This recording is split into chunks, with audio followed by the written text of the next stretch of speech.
রাজনীতিবিদরা মাদক বন্ধ করেন না, কারণ তাহলে তাদের কর্মীদের পাইপলাইন সাপ্লাই লাইন বন্ধ হয়ে যাবে।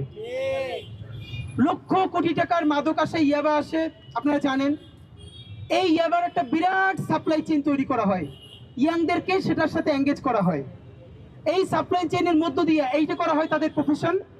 তারা মাদকের কারবারি করবে, বাকি টাইম ওই রাজনৈতিক নেতার মিছিল দিবে, মিটিং করবে, যারে যারে মারা লাগবে তারে গিয়ে মাইরে আসবে। এবং আপনি দেখবেন কোনো সময় কোনো রাজনৈতিক দলের বড় নেতারা এই মাদকের ব্যবসা হাত দেন না। আমি আমার উপজেলার একটা গল্প বলি। ঈদের সময় সকল রাজনৈতিক যারা কর্মী, বলতে কর্মী তো বলা ঠিক না, এই যে এমপি বা অন্যদের যারা লোকজন থাকে তাদেরকে তো গিফট দেওয়া লাগবে। আমার উপজেলায় 2 বছর আগে খুব ভালো করে জানলাম গিফট কি।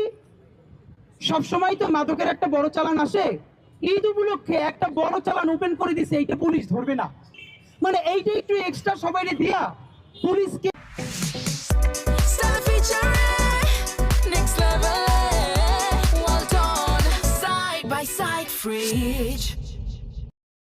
স্থানীয় সবাইকে দিয়ে ভাগ্য করে তারপর ঈদের কেনাকাটা করবে। এর মানে আমি আপনাকে দায়িত্ব নিয়ে বলি, বাংলাদেশের এমপি মন্ত্রীরা এবং পুলিশ প্রশাসন যদি শুধু একবার সত্যিকার অর্থে বলে যে কোনো মাদক ব্যবসা চলবে না, বাংলাদেশের এমন কোন সাপ্লাই চেইন নাই যারা আর একদিনের জন্য মাদক ব্যবসা চালাতে পারে। কিন্তু পুলিশ যখন জীবনের বাজি রেখে মাদক ব্যবসায়ীকে গ্রেফতার করে, এলাকার এমপি সন্ধ্যার পরে ফোন করে বলে ছেড়ে দাও। কারণ ওই এখন দেখেন, আমার জন্য যে 100 ভাই খাটে, আমার 100 ভাইরে অন্তত যদি 3 বেলা ডাল ভাতও খাওয়াই, এটা পয়সা লাগবে না? এখন আমি এই পয়সা কই পাই? আপনারা দেখেন আমাকে মানুষ সাহায্য করে, আমি আমার পকেটের টাকাই করি না, সোজা কথা বলি। আমি আমার কামাইয়ের টাকায় আমার বাসার বাজার করি, আমার বাসা ভাড়া দেই। ডোনেশনের কোনো টাকা থেকে আমি আমার পরিবারে 1 টাকা খরচ করি না। আলহামদুলিল্লাহ আমাকে এবং আমার পরিবারকে আমি সেই সলভেন্সি দিয়েছে। এই অ্যাক্টিভিজমের গত 1 বছর আমি আমার ইউনিভার্সিটিতে চাকরি ছেড়ে দেই নাই, আমি এখনো শিক্ষকতা করি। নাম্বার 2, তাহলে আমাকে মানুষ যারা ডোনেট করে, আমরা ডাল ভাত খেয়েই এক টিমটা দাঁড় করিয়েছি। এখন যাকে মানুষ দেয় না, যার কোনো বৈধ প্রফেশনও নাই, সে তার লোককে পালবে কি দিয়া? পকেটে তো পয়সা নাই। এই জন্য কাউরে গাঁজা, কাউরে ইয়াবা, কাউরে হিরোইন, এইগুলো ব্যবসা ধরাই দেয় এবং এই ব্যবসার মধ্য দিয়ে তার রাজনীতি কায়েম রাখে।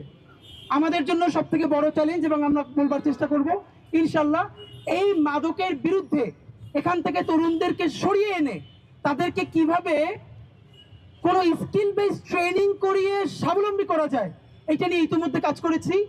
অন্তত প্রবাসী 10 জন ভাইয়েরা আমাদের সাথে যুক্ত হয়েছেন। বাংলাদেশে তাদের আইটি সেন্টার আছে, ল্যাঙ্গুয়েজ ট্রেনিং সেন্টার আছে। তারা আমাকে বলেছেন, আমি যদি তরুণদেরকে, বিশেষ করে যারা বিভিন্নভাবে অ্যাডিক্টেড হয়ে গেছে, কোনো স্কিল বেসড ট্রেনিং দেই, তাহলে তারা বিনা পয়সায় তাদের প্রতিষ্ঠান থেকে আমাদেরকে সাপোর্ট দিবেন।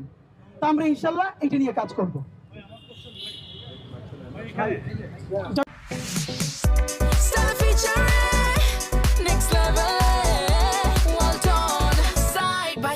Fridge.